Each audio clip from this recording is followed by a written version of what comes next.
Guru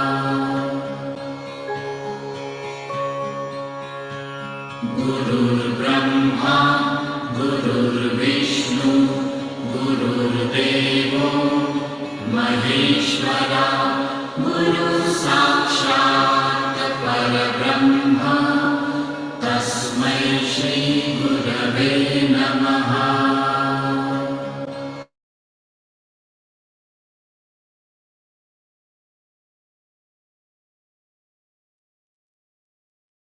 Om Shri Paramatmane Namaha.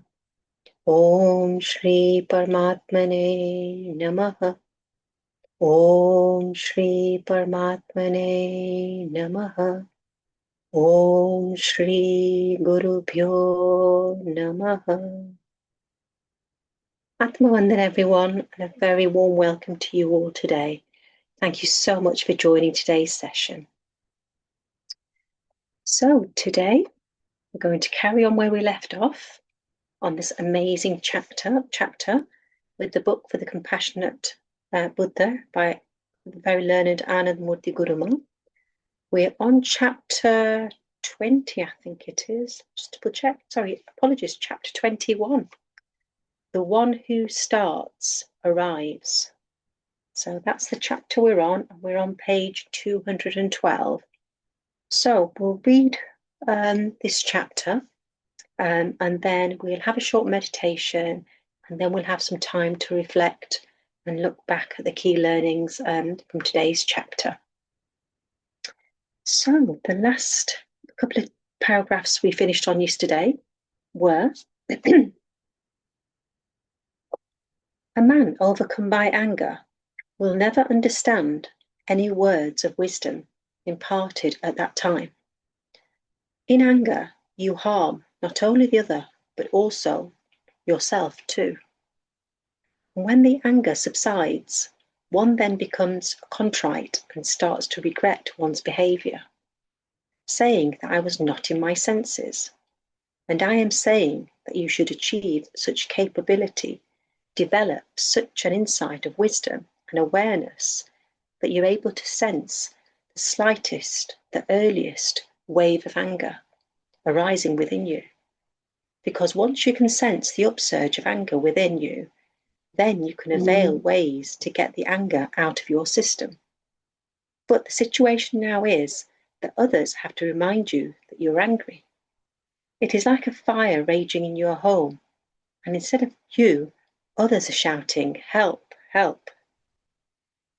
How to get liberated from anger, from egoism? Awareness is the way to come out of the trap of anger and egoism. Be aware of your own weaknesses and be aware of the situations that bring about anger. Evoke egoism in you. Be a witness of your mind. As I had mentioned whilst doing Tathata meditation, be watchful of your thoughts. Thoughts arise in your mind, but you are unaware when they come and when they arise. And when I asked you to be aware of your thoughts, you noticed all the different thoughts present in your own mind. Someone has written that he remembered the bitter argument he had had with his wife. He recollected the feeling of lust he had felt for his co-worker. Some other person has written he was thinking about his daughter's wedding, marriage, so on and so forth. Now the thoughts that you all had, is that they occurred only at the time of meditation, not before or after that? No, thoughts are occurring continuously, but you are not aware of the continuous stream of thoughts. Moreover, you don't even accept that you have thoughts. Then how will you endeavour to become thoughtless? This morning you did the first step of Anapanasati Yoga, which was just watching your normal breathing. Until next morning, it will be very beneficial if you practice this. And whilst observing your breath, if you encounter thoughts, then watch the thoughts. This is because just as your breath is separate from you, your thoughts too are distinct from you. When you become aware of the anger rising within, it is important that you don't focus on the inciting person or situation. Who or what has made you angry is not important. As I said earlier, anger is a form of energy. Don't use it destructively. Instead, use it constructively. For example, when you get angry, instead of harming or arguing with someone, use that upsurge of energy to do some physical chore, like washing the staircase, the veranda, dig out your garden, even if later you have to refill it. There was a bottle of jam and the person couldn't unscrew the cap. A wise person standing close by said, "Imagine the person you are angry with is standing here, and this cap is that person's neck." And now you have the opportunity to wring his neck. Needless to say, the cap got unscrewed in a jiffy. The anger that could have erupted on someone, who then would have retaliated with more anger, that energy was used so appropriately.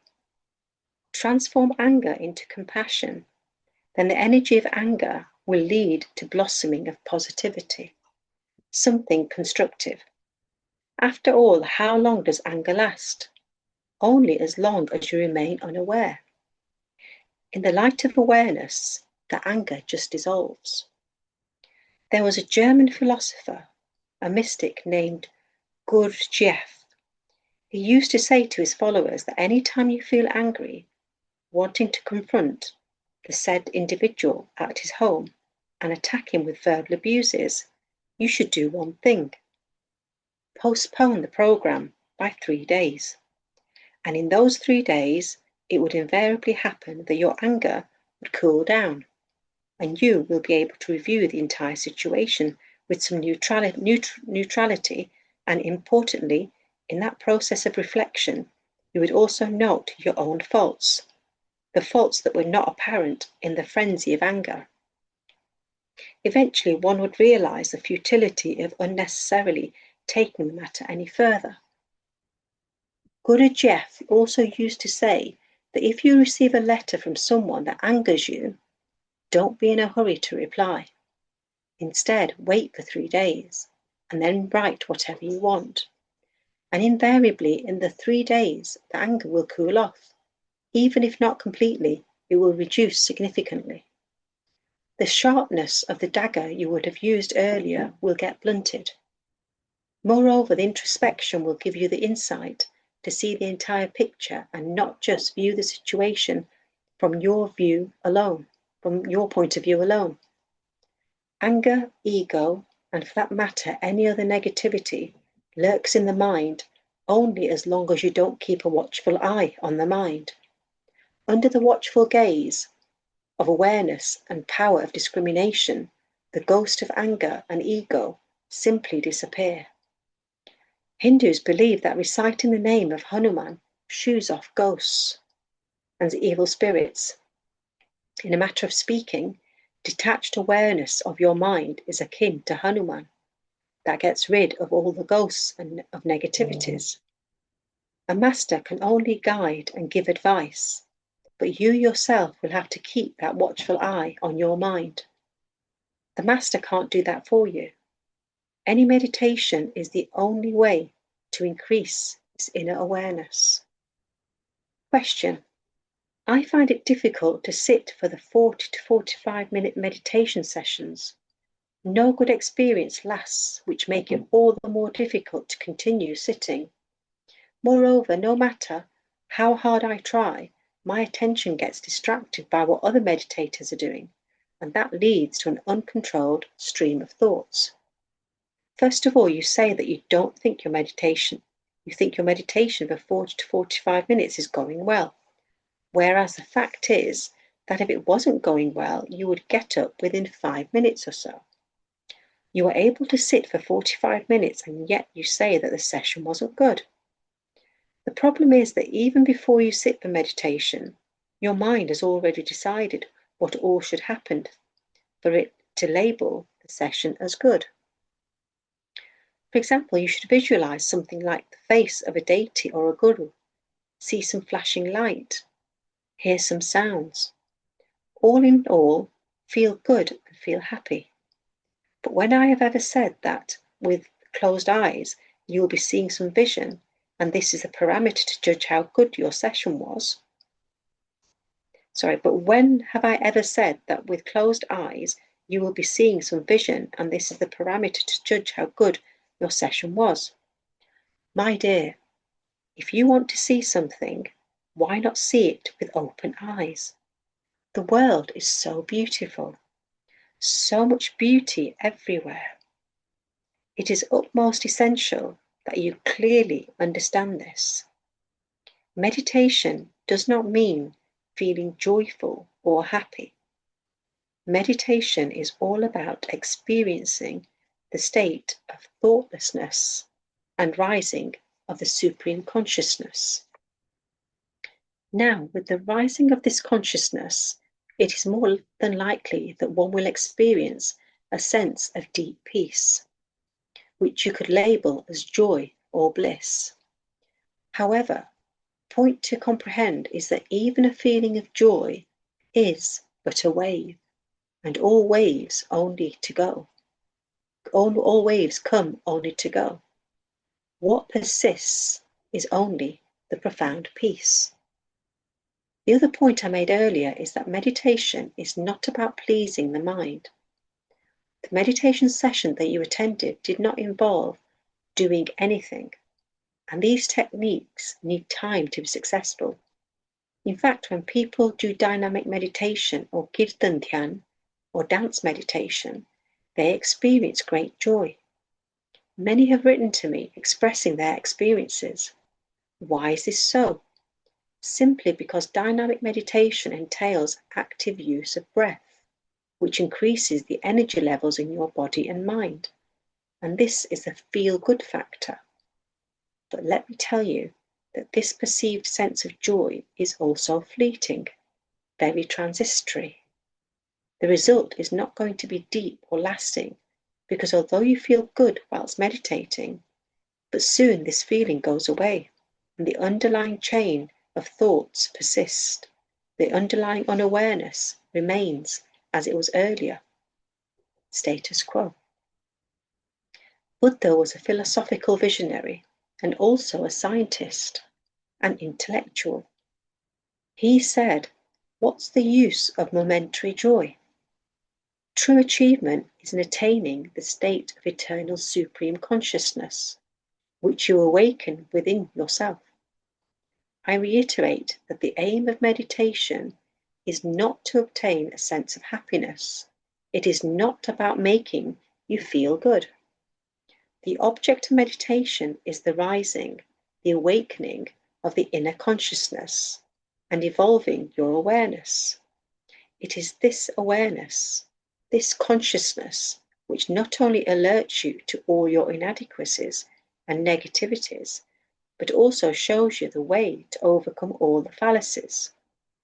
However, the mind keeps asking for toys.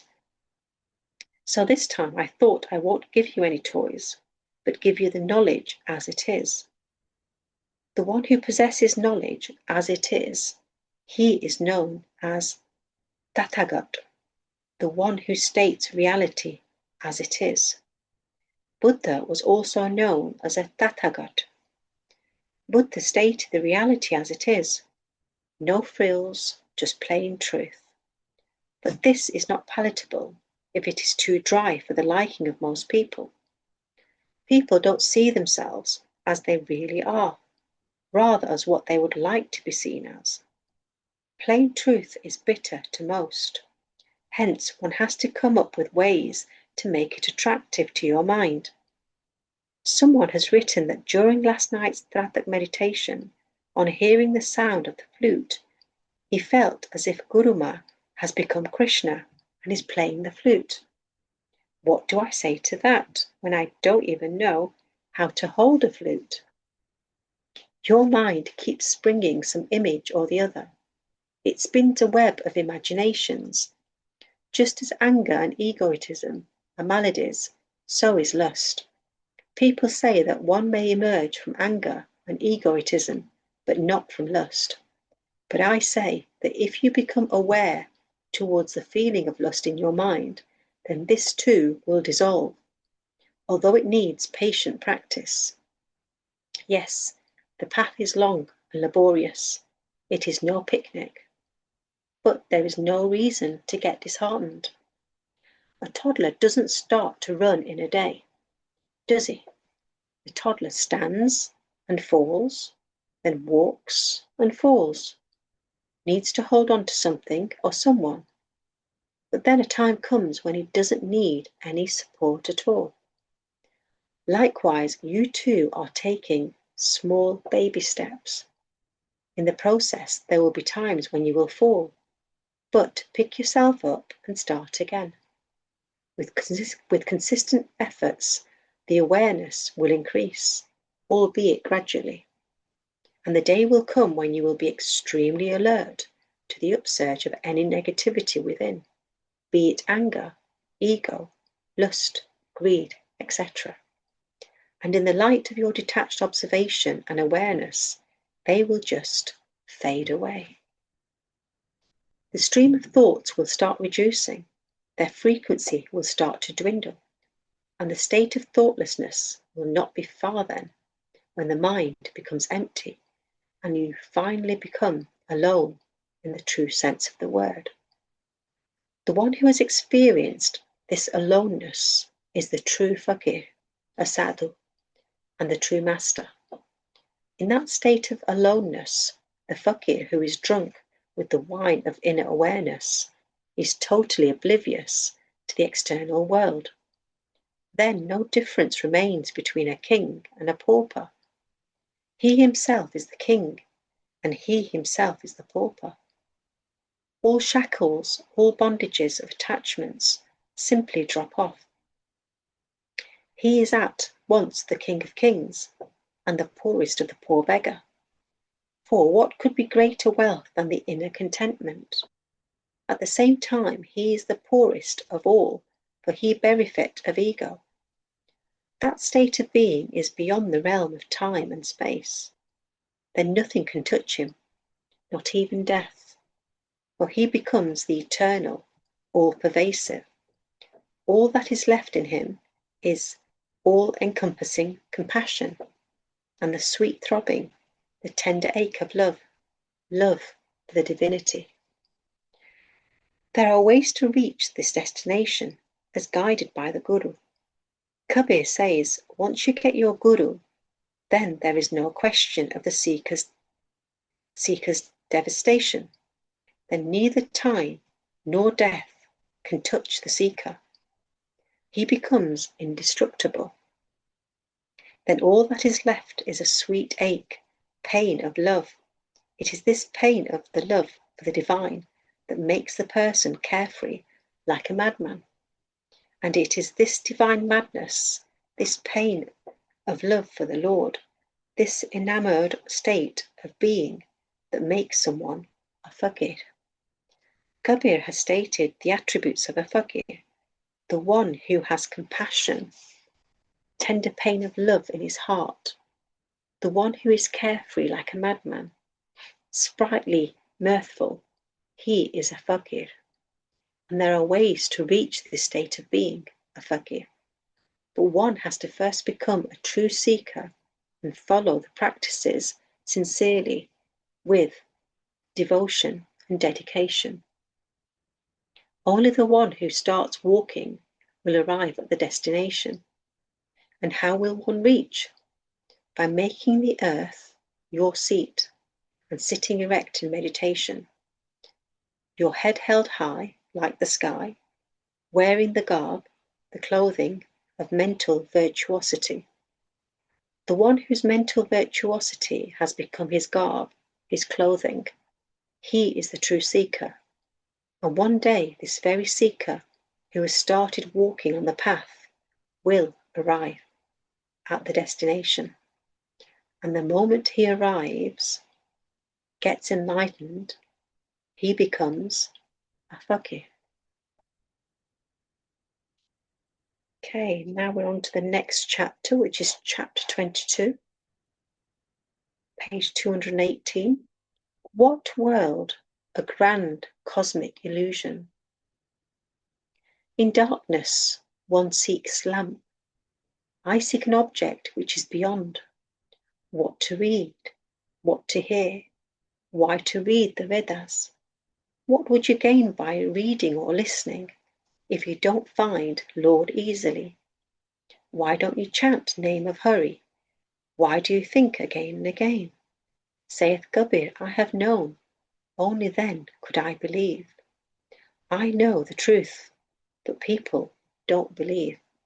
Well, what can I do? Tulsidas says all that is perceived by the mind is nothing but a grand cosmic illusion, Maya. The reality cannot be seen with these eyes, as it is beyond the perception of the mind. What you see is untrue, and what is true cannot be seen. A conundrum, indeed. Reality, as it really is, cannot be seen with the eyes. The eyes can only see illusion. Eyes cannot see God. And the foolish man bemoans, when will I see God? Well, you will see God only when He becomes an illusion. When you sit with closed eyes, attempting to meditate and use the face of any deity, Guruma or any other guru, does that mean they are really there? No, it's nothing but your mind's imagination. And the mind can only visualize that which it has seen and already known. For example, you could visualize my face in your meditation session only after you saw me, met me, and got connected with me on an emotional level, not before that. So remember that the guru you imagine through the faculty of your mind has got nothing to do with the outer guru.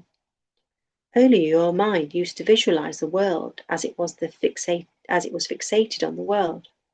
But when the attachment to the external objects and people started to weaken, and simultaneously the devotion and love towards the master started to strengthen, your mind started visualizing the guru's face. It is like the occurrence of an eclipse. At the time of solar eclipse, one cannot see the sun, as the moon comes in between the earth and the sun. It is difficult to see a solar eclipse, and neither should one see it with naked eyes, as it can damage the retina. But one can watch a lunar eclipse. Astrologers have their own viewpoint about these eclipses. Some advise not to see the moon on a lunar eclipse, and if you do, you will get defamed. It is said to be inauspicious. How can that be true? You will get defamed. It is said to be inauspicious. So how can this be true when the moon is a part of the divine creation? So how can gazing at him be inauspicious? But the ignorant man lives with such fear, he cannot enjoy the beauty of the Lord's beautiful creation. At the time of the lunar eclipse, the moon gets obscured by Earth's shadow and eventually looks like a dark blob. When the period of eclipse gets over, the moon begins to appear gradually, and one can see the whole moon once again. The eyes that watch the entire event from the fully visible moon to the partly visible and then completely invisible, and the reverse process until it becomes fully visible again. Those eyes remain the same, but the observed scene changes. Now you tell me, are the eyes that observe the scene bigger than the scene being observed? Or is it the other way round? The eyes can see the moon, the sun, which is huge in size and shape. Nevertheless, if you decide you don't want to see the sun and close your eyes, will the sun be able to force its way into your eyes? It entails that then the eye, the observer, is bigger than the seen, the observed object. No matter how enormous the object, or indeed how distant, the eyes can even see the stars that are so very distant. The seen or observed object is gross, inert, ever-changing and untrue. On the other hand, the observer is the truth, the eternal supreme consciousness, unchanging, constant. So when you say that you want to see God, in effect what you're saying is that you want to reduce God to gross, inertness. Can he ever become that? Never. You close your eyes and see Krishna, Ram, depending on your sentiments. But the one who doesn't know anything about Krishna or Ram, will he see them in closed eyes? Only those who know me, love me, they may see me in closed eyes when they remember me, but not those who have not ever heard about me. I get many letters wherein the followers write, I dreamt that you had come to my house and asked me to get a robe for you. That is why I have come to the ashram with the robe. I request people not to bring anything for me. If I start accepting all the stuff from everyone who comes to meet me, what will I do with all those items? That is why I keep requesting people not to bring any stuff or clothes for me. I get them as per my requirements. One gentleman came to visit me and insisted that I accept the robe he had brought for me. When I refused, he said, well, you have to accept it, as it was you who had asked for it in my dream. I said then, give it to the Guruma you saw in your dream. All that you see in your dreams, be any deity, guru, temple, all that is nothing but the imagination of your mind. You cannot take anything you see in your dreams to be the reality and act upon it. Can you? After all, you are not King Harishchandra, and I am not sage Durvasa. The story goes that in his dream, Harishchandra handed over his entire kingdom to sage Durvasa. The next morning, the sage turned up at the king's door, demanding the kingdom that Harishchandra had given him in the dream. In your dream, you saw the Guru, Ram, Krishna, or the temple, Gurudwara. Whatsoever you saw in your dream, all that is nothing but an imagination of your own mind. That is your mind's entertainment. But instead of dreaming about your children or grandchildren, if you were seeing the Guru or the deity, that is indeed a better choice.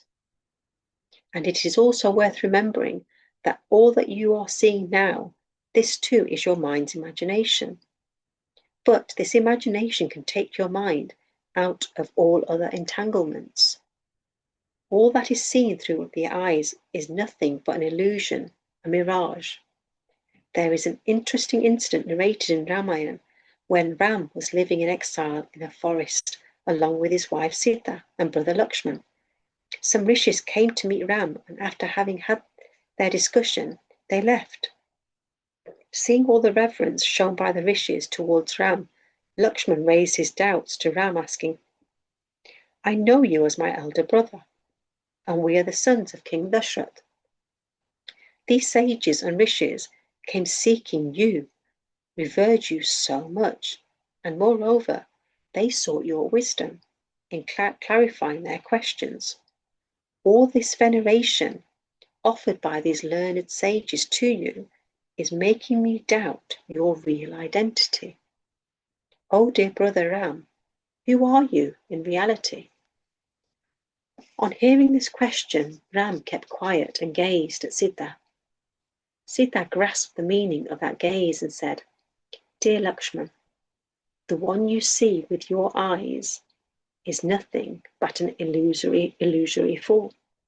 In essence, Ram is formless, indestructible, and the one who cannot be seen through the eyes, the eternal supreme consciousness. Sita continued, these sages who come to pay their obeisance to Ram know his real nature. They know that within the perishable body they are seeing there is a highly evolved and awakened divine consciousness. Lakshman asked Sita, Dear mother, I had asked the question to Ram, but he kept quiet, and instead you have replied. What is the reason behind that?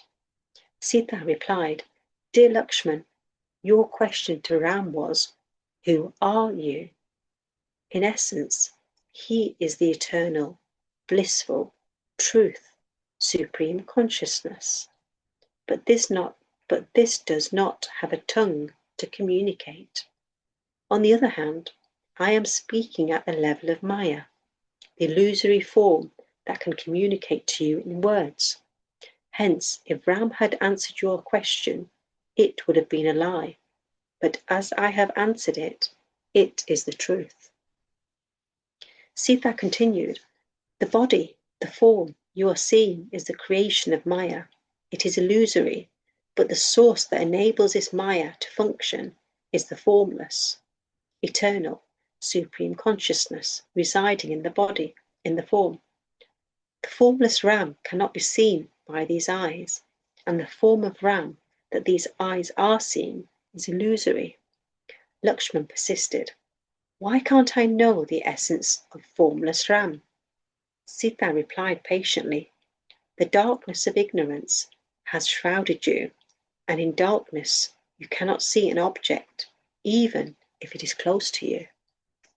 When you light a lamp in a dark room, you can easily find the object you were looking for. Likewise, in the dark alleys of your mind, you need to light the lamp of the supreme wisdom. In that light of wisdom alone will one be able to know the formless Lord. Moreover, the lamp of wisdom is within you, and the Lord you are seeking is also within you. Is it not strange that despite this, man never turns his attention to the Lord within? What's the point in reading the scriptures, the Vedas and the Puranas? How will this benefit you if you cannot easily know the Lord who is right within you? But the problem is that people want to pass their time. Hence, whether they attain God or not, they pass their time by reading scriptures and books. A sage in Vrindavan used to tell the story. Once an old man started reading the Bhagavad aloud, and he was reading it, putting in all his emotions, his sentiments. The line he was reading was, "O beloved Krishna, when will I get your darshan? When will I be able to see you? I am dying without your presence." The story goes that no sooner had he read the line, Shri Krishna appeared before him. Seeing him, the old man got startled and worried, as he thought the Lord had come to take him away. He was going to die. So he asked Shri Krishna, "Lord, you and here?" Krishna replied, "Dear, you were calling me with such passion and devotion that I had to come." The old man quickly said, "It wasn't me who was beseeching you to come. I was merely reading the story mentioned in the Bhagavad, merely reading aloud what the devotee in the Bhagavad story was saying. I want to live for another 20, 30 years, as I have a lot of unfinished business. So you may take leave now."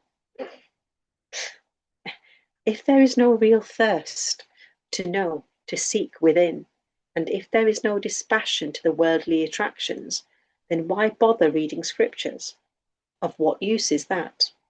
When you don't want to buy anything, why waste your time in doing window shopping? People simply use the ruse of scripture reading to pass their time. And the priests further fool you by instilling in your mind, in your head, that if you have any problem, any misfortune, any illness in your life, simply read the said scriptures for 20, 30 times. That will take care of all your problems. Whereas the truth is that none of the scriptures ever mention that by reading them, one's worldly woes will be taken care of. None of the scriptures ever say this.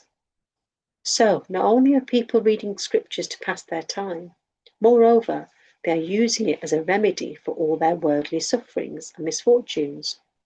They use these under the misguided belief that just by reading the scriptures will fulfill all their desires.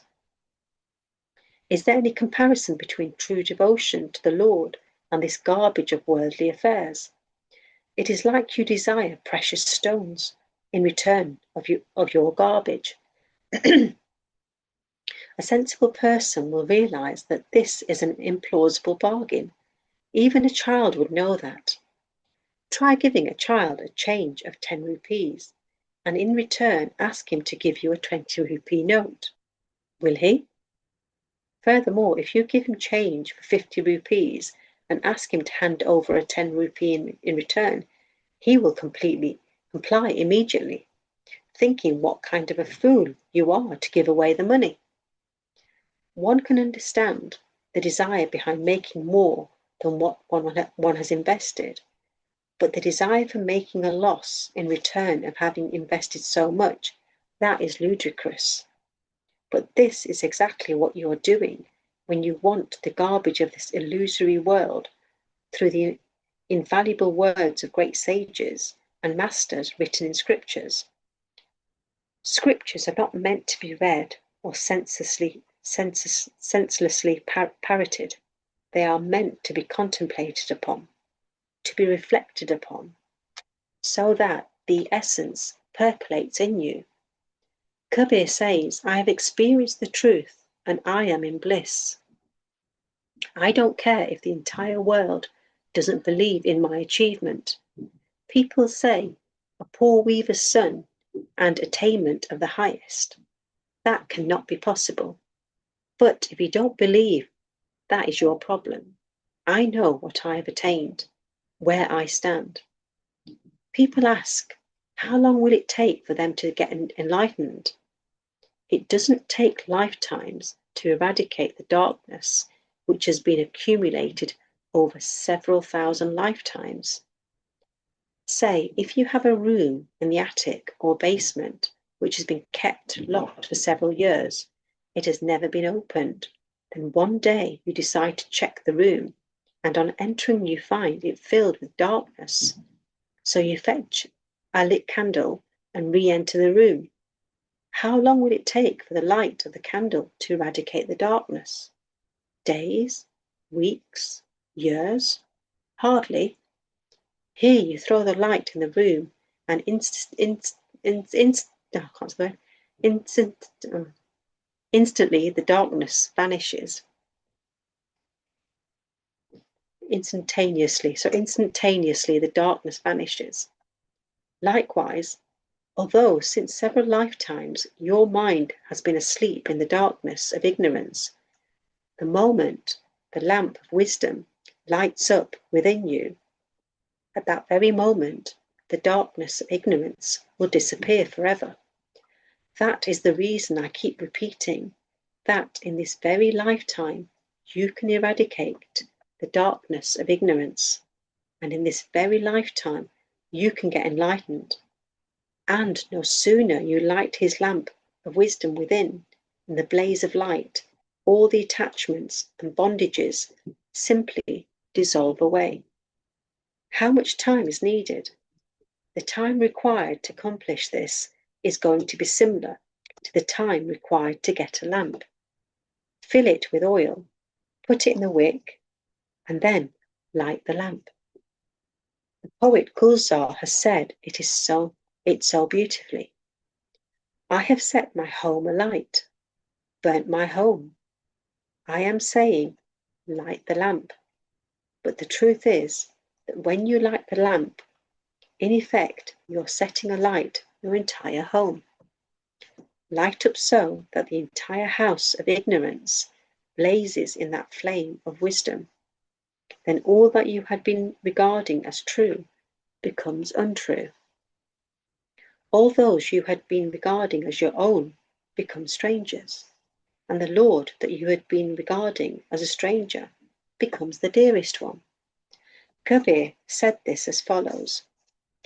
Kabir is standing in the marketplace holding a staff in his hand. The one who burns his house can walk with me.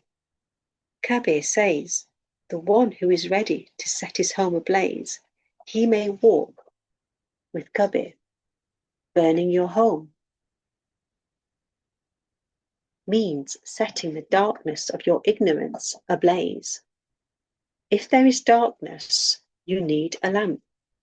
Only then will you attain that which cannot be seen with the eyes, and you don't need to go for searching for the lamp, for it is right within you.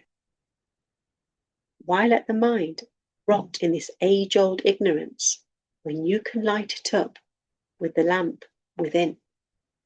Why be content with mere pebbles when the entire treasure can be yours? Why be satisfied by the fleeting pleasures of this illusory world when you can experience eternal bliss? Why be tied down in futile worldly desires when you can soar in divine intoxication? Thank you, thank you, thank you, Babaji, Lord Buddha, Guru Ma, and all the divine masters. Okay, that completes the chapter. So now we'll go on to our short meditation. When you sit in a meditative position with your spine straight, your feet crossed,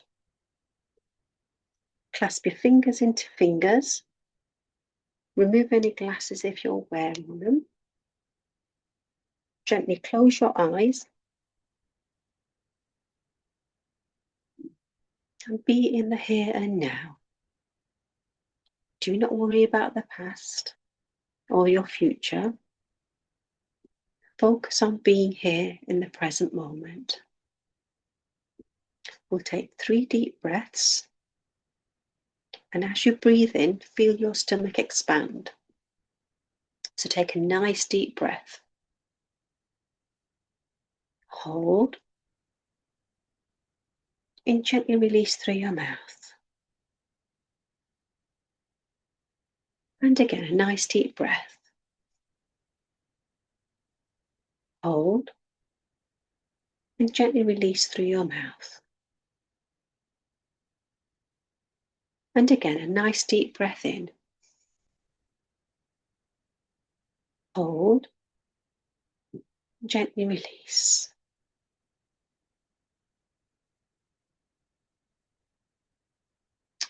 And as you breathe out, feel your shoulders being lowered, so you feel comfortable, at ease and relaxed. Take your attention to your feet, the sole of your feet, top of your feet. Feel any pain or anything that's there just lifting away. Just feel as though your feet are totally relaxed and light. Focus on your calf muscles, shins, knees, thighs, hip area, and feel totally relaxed.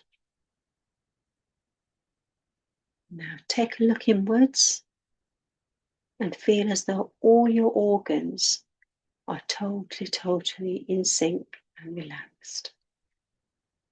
That's your kidneys, stomach, pancreas, intestines, heart, lungs.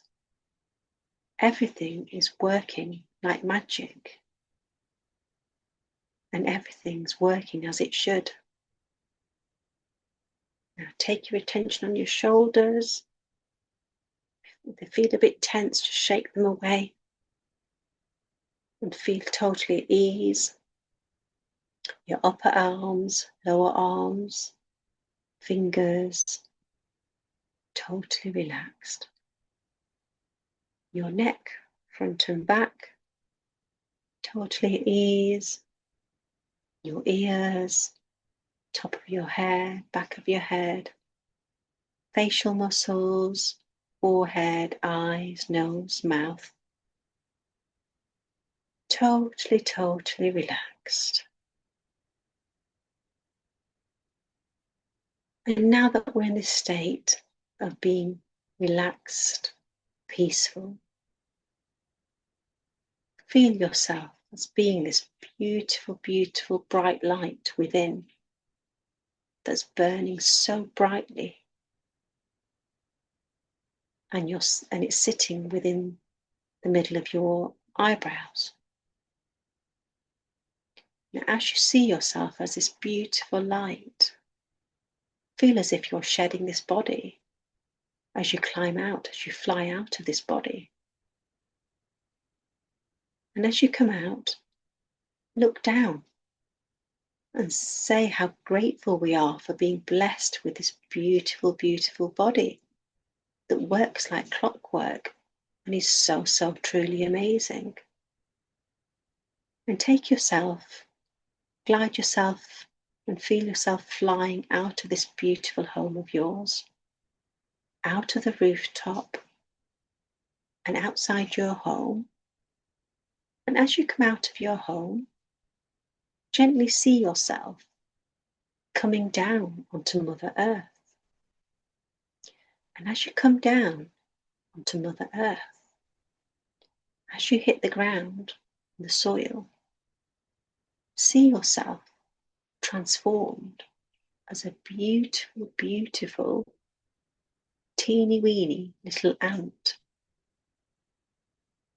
that's actually scurrying around, looking and searching and enjoying the landscape of this beautiful, beautiful Mother Earth.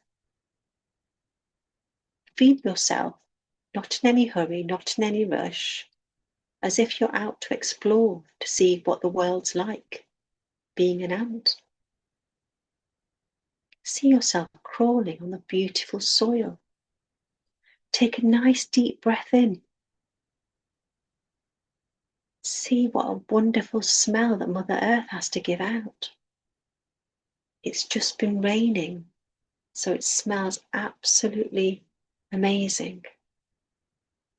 The smell of Mother Earth is so intoxicating that you feel totally, totally blissful and joyful. And as you enjoy taking in this beautiful fragrance of Mother Earth, see yourself climbing with all the different things around you, branches, pebbles, and everything seems like an obstacle race as you search and you look out. And as you're going around, see the beautiful vivid colours of all the other insects around you. Beautiful red ants, brown ants. Amazing, the insect world is so, so beautiful and amazing. And you can hear the buzzing of the bees and the wasps just above you. And as you're carrying on walking, you come to this beautiful, beautiful meadow. In this meadow, you see a ginormous sunflower. And you're thinking, what would it be like to reach the top of the sunflower? Now, God has blessed you with so many beautiful legs that anything is possible. No matter how tall a mountain is, you can climb it if you've got the motivation. So let's crawl gently towards this beautiful sunflower. We're at the base of it. Climb onto the actual big long leaves. And you think, take a nice deep breath and you think, wow, oh my God, could I really, really reach so far high? But you focus on your breathing and you take that one step. And as you come up on the stalk, you start crawling upwards. You get to see more and more. The higher you climb, the greater your vision. And you're humming to yourself and singing to yourself how lucky you are to be able to crawl on this beautiful sunflower. What an amazing experience. And as the sunflower sways in the wind, you too sway in the wind. But you're really, really enjoying this experience. And as you gradually climb higher and higher, you can smell the beauty of the sunflower. It's so enchanting. It's as if it's calling out to you and welcoming you. And as you climb, bit by bit, you get closer and closer to the goal of reaching the actual flower. And as you get further up, you get to sit in the actual flower. And you sit back and take a nice deep breath as if you're sunbathing in the flower. You're basking in the sunshine. And as you sit there, the sunflower is smiling at you and saying to you, "Welcome aboard. Good to have your company." How welcoming this beautiful sunflower is. And as you sit there, you feel the beautiful breeze of the wind on your cheeks, as if to say, "Well done." Patting your back, you made it. You reached your goal. You reached your purpose of what you wanted to do today. So you're feeling very, very happy, really, really motivated. And you look towards the sun and you show your gratitude for giving the beautiful light to make all flowers, all plants grow, and to help us. Without the beautiful sunshine, we would not be able to survive. And in this deep thought of gratitude, say thank you to the beautiful sunflower. Bow your head and say, "Until next time, I'm going back to my family now." So gently jump off the flower head, back onto the stem on the stalk of the sunflower. And now we're going downwards. Now this is an easy breeze. Going upwards was difficult, but going downwards, you're enjoying it. It's almost like you're sliding downwards, and it's so, so much fun. And as you come by, you swing on the leaves, and you're having so much fun. It's such an adventure. And you made it. You're so happy. You had a goal to reach that beautiful tall sunflower, and you've done it today. How amazing. So pat yourself on the back, and as you come to the last stem, gently jump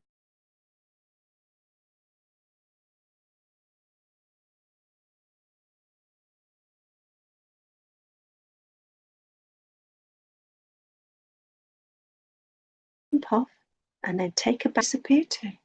But you just say, "I just had an amazing experience." And gently join the rest of your ant family. And as you join them, you're giving each other such a big hug, and you feel the love and warmth in all your family and friends and everybody that's with you. And you crawl back to Mother Earth and back into your ant nest where you belong. And as you leave this form of an ant, see yourself as a light again. Now out of the form of an ant, leaving Mother Earth, bow down to Mother Earth in gratitude for giving us so, so much. From the soil, minerals, the food. We could not survive if it wasn't for Mother Earth. So deep, deep gratitude to Mother Earth, Mother Nature, for all this beautiful scenery, the trees, the plants, all the plants, animals, insects, birds.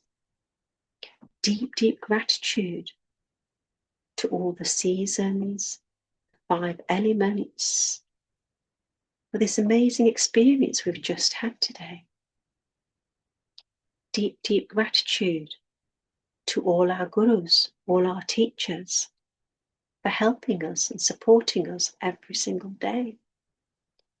Deep, deep gratitude to our parents, grandparents, our ancestors, for all their hard work and dedication and giving us what we have today and making us who we are today. Deep, deep gratitude to our partners, spouses, children, for helping us and supporting us in this amazing life that we have. Deep, deep gratitude to everyone who's been in your life and supported you in some shape or form, whether that be your neighbour, colleague, stranger. Everyone has that divine light within them. So deep, deep gratitude to everyone and everything in your life. And as you show this gratitude, you see yourself as this beautiful light returning back to the neighborhood, into your home, back into this beautiful body of yours. And now you're one in your body again, feeling totally, totally at ease, totally peaceful, and feel happy that you've had the experience of being an ant, even if it was for a few minutes. Now gently rub your hands, place them over your beautiful eyes. 5, 4, 3, 2, 1. Gently open your eyes, but your hands still covering them. Take in this beautiful, beautiful cosmic energy that we've just received. Spread this over your beautiful face, head, ears, neck, shoulders, arms, chest, stomach, thighs, knees, legs. Just enjoy the peace and tranquility that we've just experienced. Thank you, thank you. Thank you, Babaji, Lord Buddha, Guru Ma, and all divine masters. And thank you so, so much for joining me today and sharing this wonderful experience with your divine energies. Thank you, thank you, thank you. Thank you, Meena ji, for such a wonderful session. Very deep. All chapters are very deep, actually, not just this one. So many things in this chapter we learn, like when we are doing meditation, so many times we say that like physically people are there, mentally and emotionally they are completely lost, and they are wondering what other people are doing, during the meditation. And end of the meditation they were like, because they are what I personally experience is like you're using your brain, and when you're using your brain, you won't go to the thoughtless state. And as you're not going to the thoughtless state, your mind start wandering, because as Guru Ma mentioned, that you already created this before the meditation, that you are not allowing yourself to sit in a nice meditative posture. So after 5 minutes, that's why you give up, because that is the limit. And so many time, even in our sessions, sometime if masters are, or anyone who is not means going with the energy, even I say straightforward, please leave the sessions, because no point if your soul is not there, no point of receiving any. At the same time you're disturbing other people. And very beautifully Guru Ma explained so many things about the things we see in meditation. um, and it hit me about our morning unified session today, how Mahavatar Babaji told me that to tell them to call them their name, and then say, rather than looking for anyone, right? And the same thing what Guru Ma said, like we have these pictures of our deities. We don't know who created all these pictures, and we think when we see these pictures, we think that we connect with them through those pictures, right? This is my deity. But if there is one devotee in Punjab who was worshipping a stone, and for him means he went to a mandir, temple, but he was not allowed to go there. So he was asking the priest that how can I find the Lord. He said that the Lord is in a stone. He gave him just a piece of stone. But because he was so much into that he started worshipping that stone and thinking that this is my Lord, right? And later on, he was like one day, he was like, you have to come and you have to eat this food, I am prepared it for you, because he saw that in the temple they offer prasad, so he wants to, do the same service to his lord. He don't want that the lord will be hungry in his home. So he was keep asking for it, and 3 days he said, if you won't eat, I won't eat. So after means third day, the Lord came. Lord gave him glimpse of himself, and says that, you are my true devotee. That's why I came in front of you to show you my original form. And whatever he was eating, he shared it with the Lord. And the same way, when you were talking, like that person was saying, Guruma, you came in my dream and you were asking for the Mhm. offering. No guru will ask you for anything. The guru will ask you for the transformation, which is very hard, because we have to keep go inside. We have to means it is like cleaning your own soul garbage, Mhm. cleaning your own clutter, and cleaning, like if means if there is some water in your home, it is it stinks, it the whole home starts stinking, right? The Mhm. same way, the bad thoughts, that doesn't matter, it is about myself or for other people, out of anger or ego, whatever reasons, right? We start stinking from inside.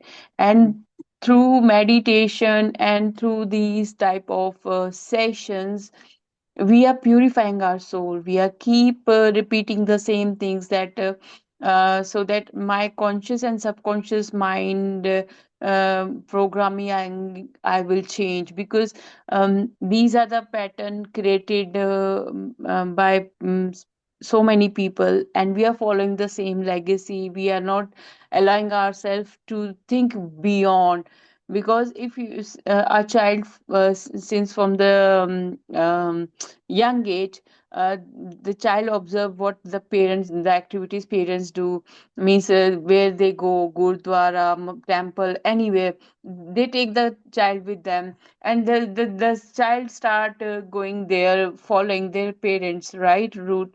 And later on, once the child grown up, then child realize that my soul doesn't belongs to this place, I don't want to go.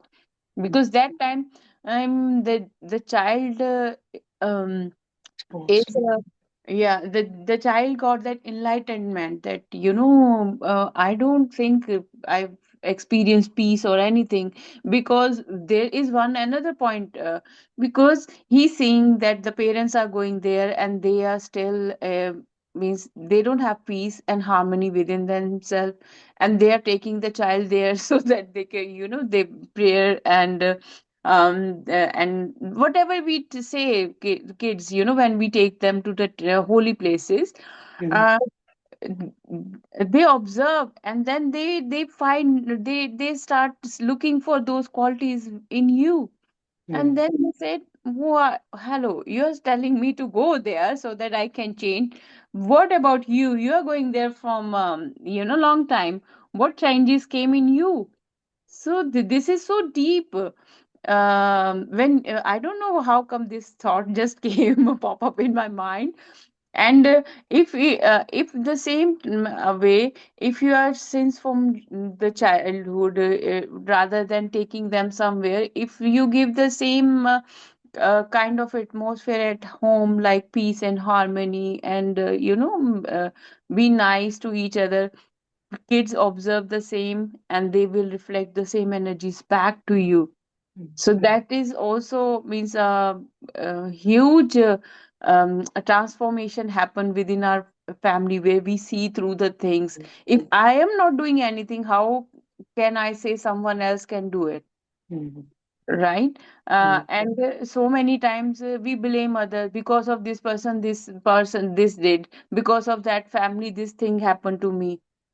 Always, always, always keep the mirror in front of you rather than keeping it in front of others. What you are seeing is your own reflection. but now you're denying because there is always an option. One person like cactus and one person like roses. No, um, one person like chameli ka fool, what we call it. The fragrance is very good, Jasmine. yeah, jasmine. And uh, the both plants have different characteristics. Yeah, one is full of cactus, and another one is full of fragrance. Whoever goes nearby feel that fragrance, and in your entire home you feel that fragrance if you have even one jasmine at your place, right? And the cactus is, whenever you are trying to touch it, it hurts you. It hurts you. So the soul are is the same. What kind of thinking I'm holding for myself and others is like a cactus, or it's like a jasmine, where I am seeing the good things in others, and that fragrance is slowly becoming my fragrance because I am so much attached with that fragrance. Like, sometimes we like perfume, we buy again and again the same one because the smell is good, right? And we, even being a human being, we like to be in the company of the people who think good, Mm, who are good for me myself actually. mm, We all have a different nature, we all have a different perspective regarding dealing a situation. Some people react very quickly, some people are like a calm storm. They see, observe everything, but they won't go for anything. In all these scenario we have the choices, but what kind of choices you are making depends on you. Even if you're not talking, you're creating more misunderstanding, and you are also creating a blockage for yourself. It means there is an emotional blockage where you are not able to speak up for yourself. uh, mm, 2 3 days ago I was watching a video which really touched my soul, and actually that I always say people, whenever there is a conflict, best way, talk, resolve it, and understand from each other's perspective, from where the other person is coming, right?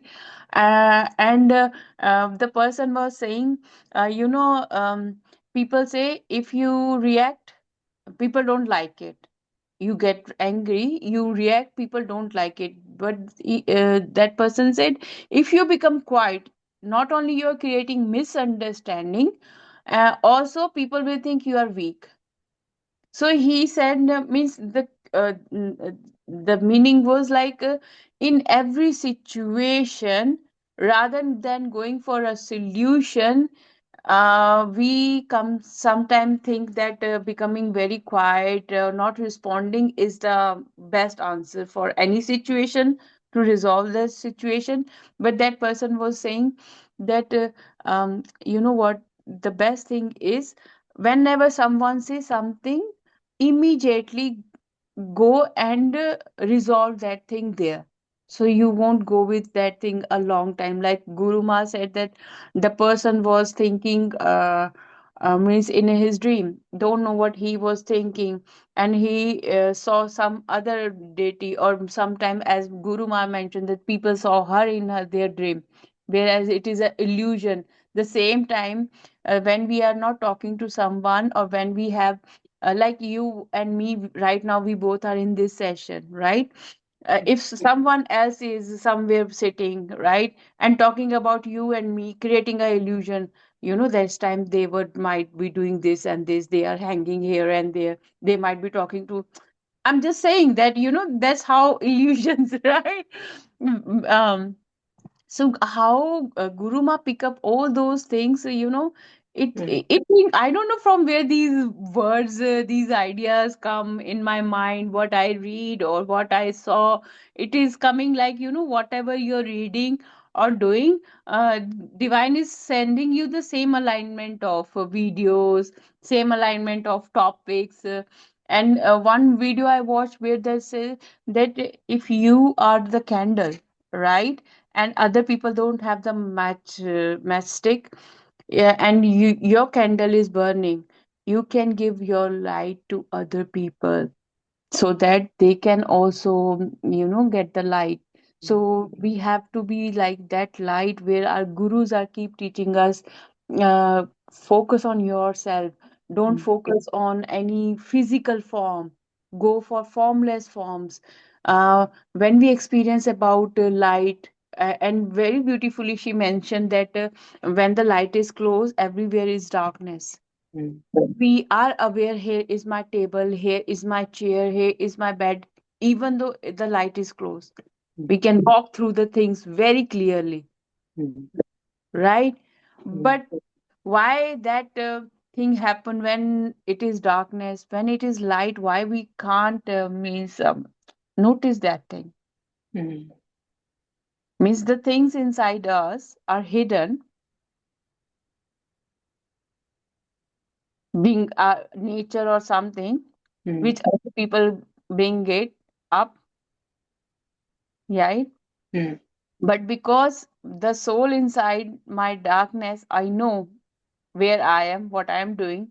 I'm very much clear, and we all know ourselves very Mm. good.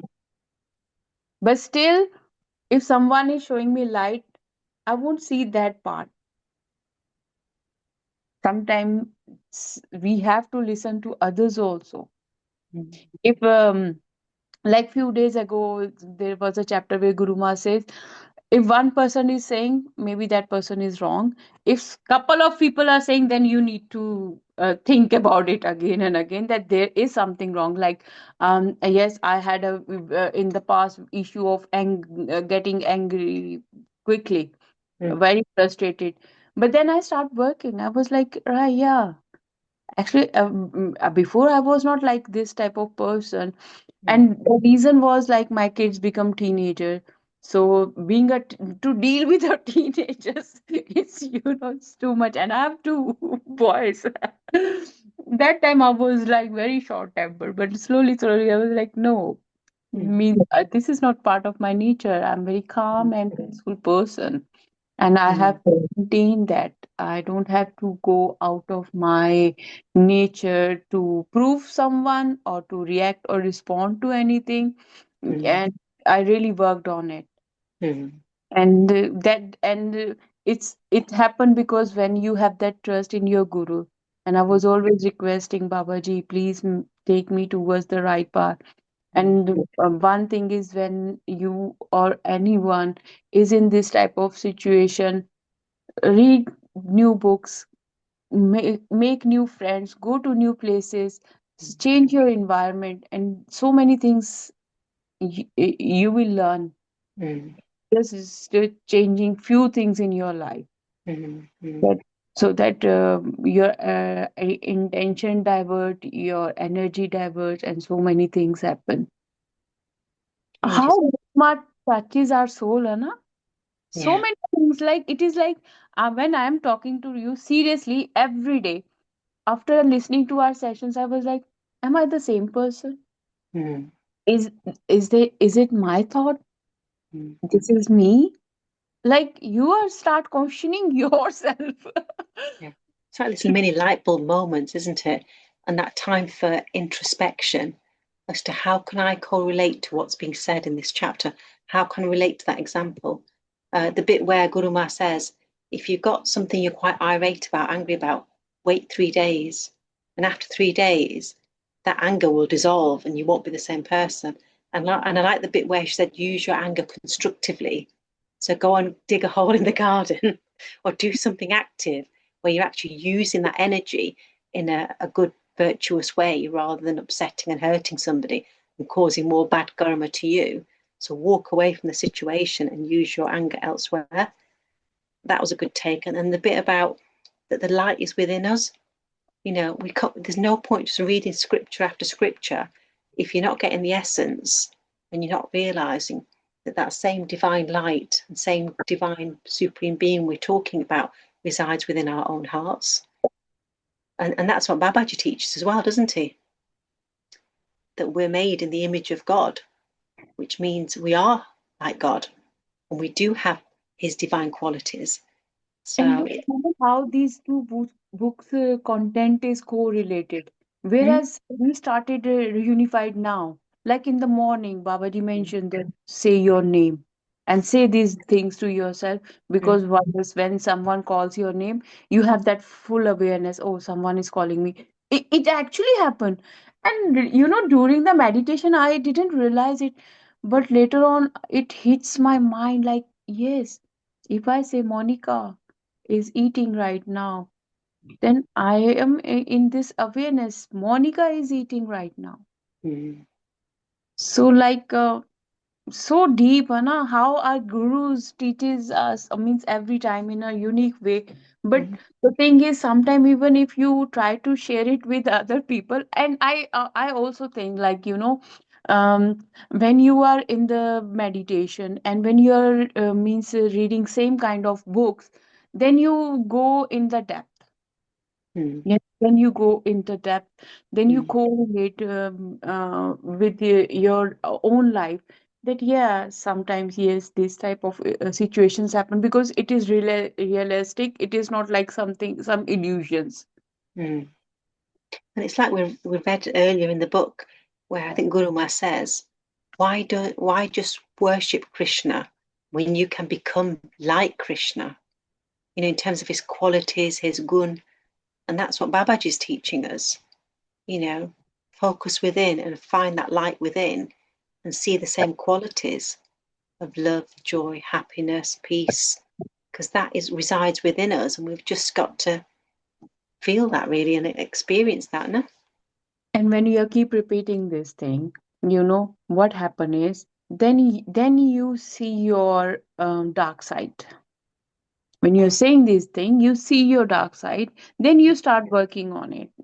Most of the time what happen is we won't take that initiative where I have to change myself. We Mm, always think or expect that other person will change.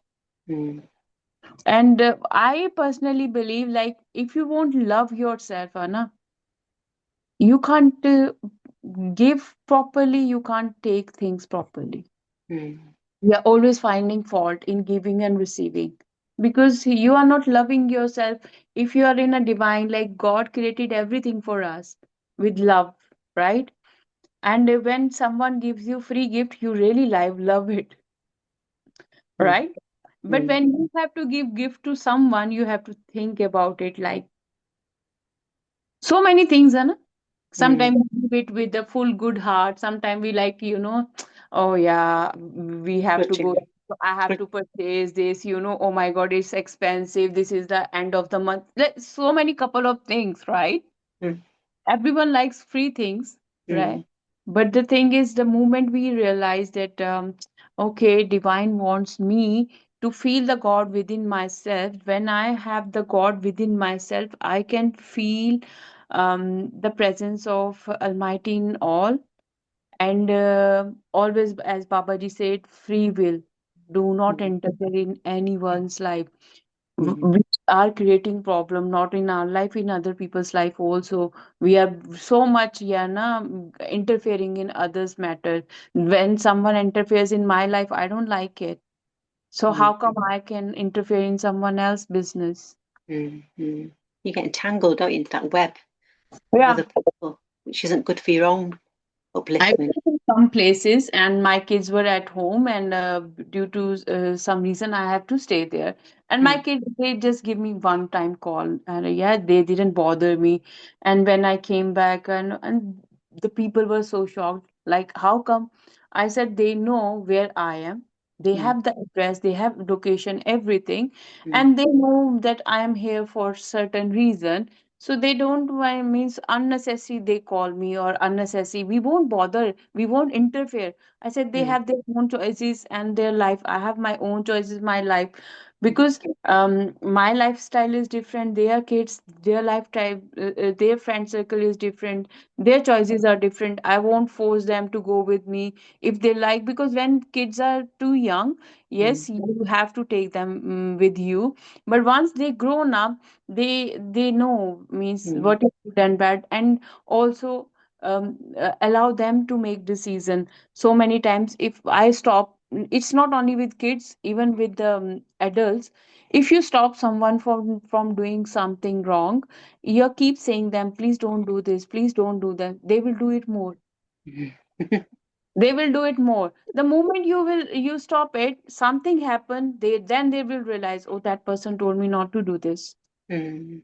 There is a great lesson, because in the past that was my kind of bad habit. Because I was feeling like, why I'm always saying these things to people. I've been through so many things, and these are my personal life experiences, Mm. where I know that your small mistake take you somewhere else. Mm. And if you realize it on time, you can, means clear it. But Mm. even my dad used to say, he said, never stop anyone to do something. The more you will stop, the more they will do it. Mm. So allow them to do it. Once they do it, they will get the answer. And then it is up to them. They want to continue with that habit, or they will get rid of that habit. And I Mm. think this is a good habit also. Mm. So not to interfere, because if you interfere, that karma they were meant to go through could come on you, or you could become like a block in between. That's what you're saying, isn't it? It's a story like that that I heard a while ago. Yesterday, I shared that story that when Sita ji was too young, I think 8 or 9 years old, and she was with her friends in a garden, and Mm. they were the pair of parrot talking about Ram and Sita's future life, right? Mm. And she got interested in somehow in this couple, that she said, oh, if God allow me to listen to their conversation, that is will be a wonderful thing. Mm. And what happened was, she was able to interpret their language somehow. And then she realized, she knows about that she will got married to Rama, then they have to go to the forest. Means she is a child, but she knows everything about her future. Mm. So here is the great learning. When the things are unfold, it is it might bring a miracle to you, because sometime when there is an emergency, you perform best, Mm. right?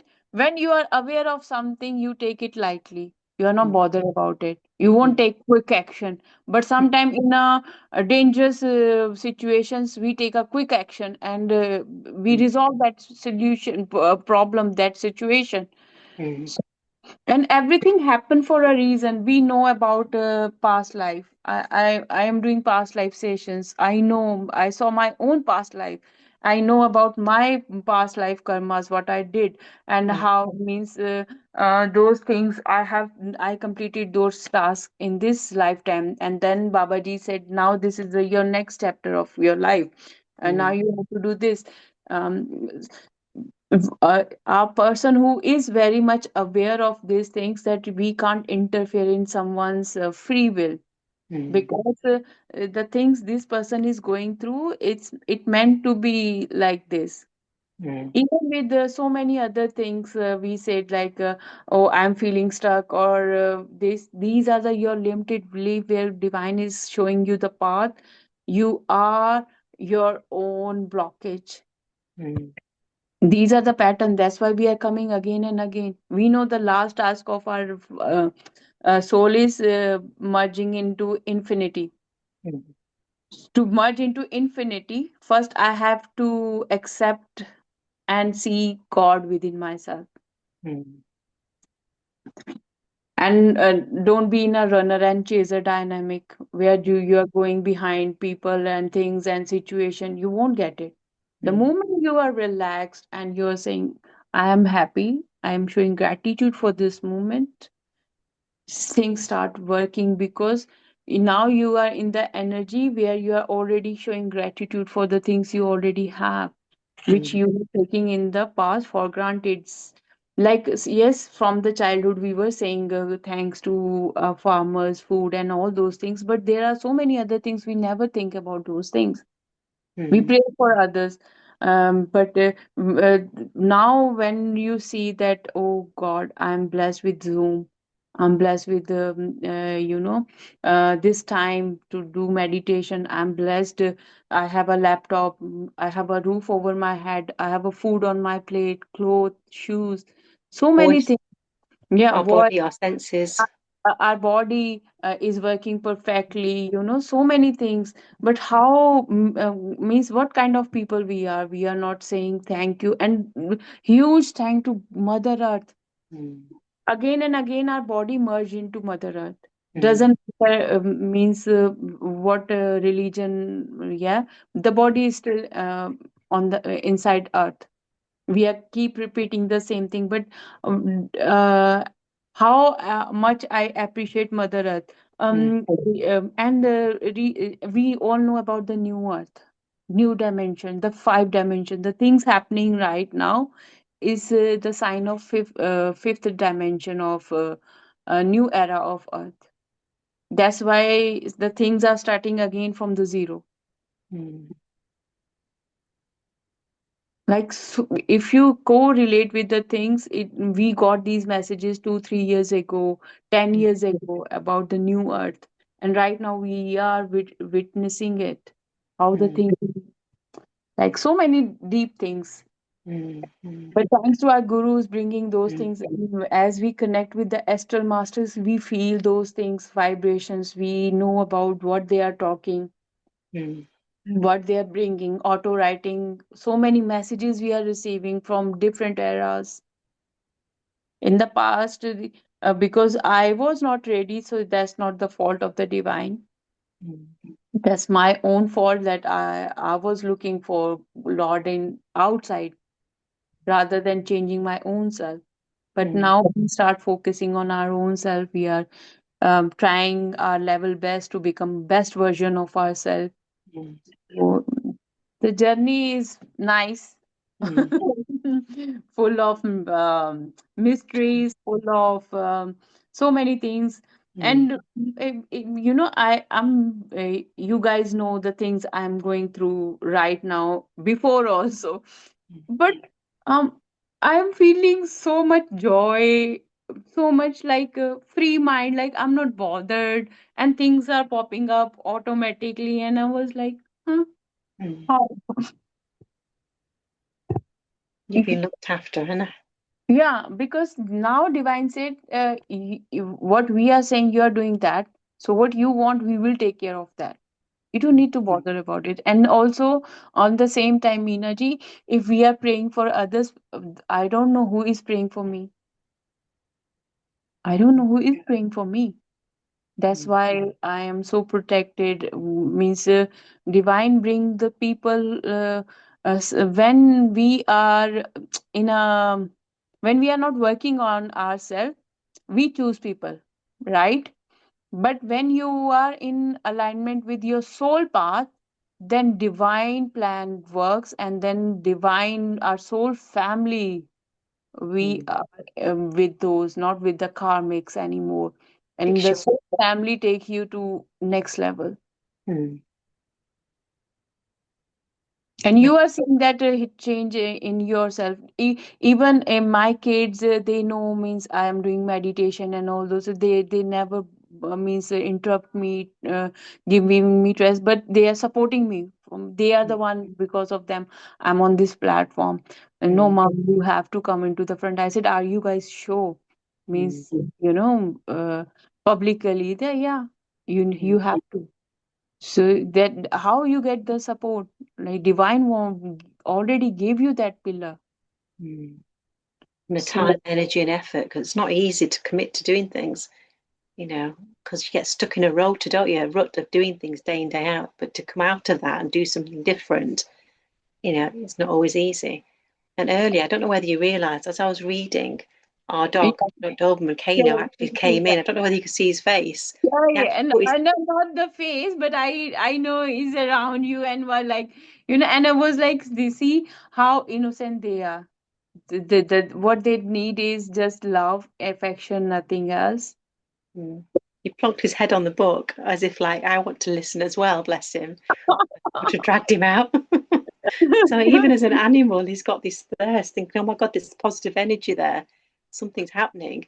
And even in our temple room, he sort of like digs at the carpet where we sit in front of our shrine.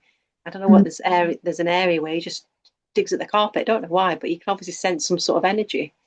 And also, like we are doing unified course, when we are sending love and light to everyone, they also feel the same thing.